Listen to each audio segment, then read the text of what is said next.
Alors on va faire un changement de variable. On pose x carré moins 1 est égal à y. Alors là, il faut exprimer x en fonction de y. Donc ceci équivalent x carré est égal à y plus 1. Alors, si on prend la racine carrée des deux côtés, donc on va ici, c'est équivalent à la racine carrée de x carré est égal à la racine carrée de y plus 1. Et ceci équivalent, la valeur absolue de x est égale à la racine carrée de y plus 1. Alors ceci équivalent à x est égal à plus ou moins la racine carrée de y plus 1. Alors on remplace dans l'équation, on va ici f de y est égal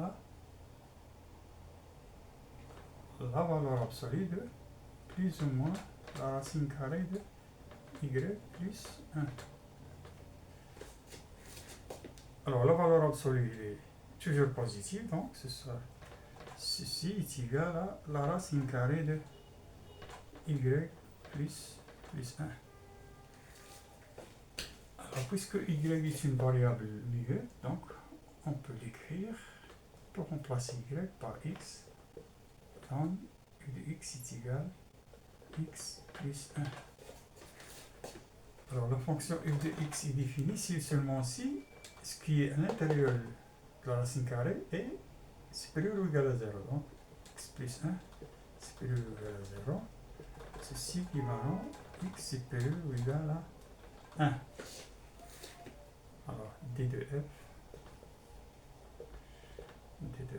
est égal à, alors on prend 1, donc moins 1, pardon, ici c'est moins 1, x supérieur à moins 1, donc c'est moins 1 plus l'infini.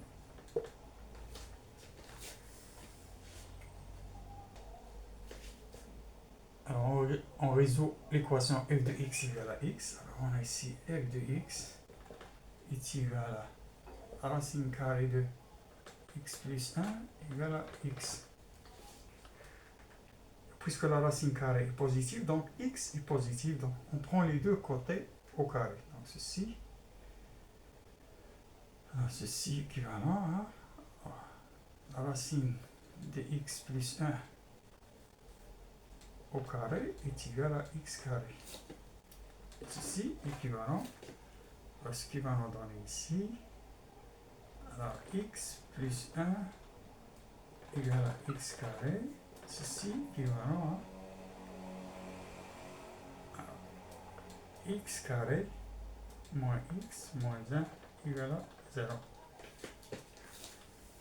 Alors, une équation secondaire à résoudre, on calcule delta, alors moins 1 au carré, moins 4 pour 1 pour moins 1. Moins 1. Ce qui nous donne ici, alors ici c'est 4, et donc c'est 5. Alors x1 est égal à moins p, donc 1 moins la racine carrée de 5, c'est 2. x2 égale à 1 plus la racine carrée de 5, c'est 2. Alors on a x est supérieur ou égal à 0, donc cette solution n'est pas à retenir, donc il faut l'éliminer parce que c'est négatif, donc c'est inférieur à 0. Alors on prend la deuxième solution. Donc S est égal à 1 plus la racine carrée de 5 sur 2.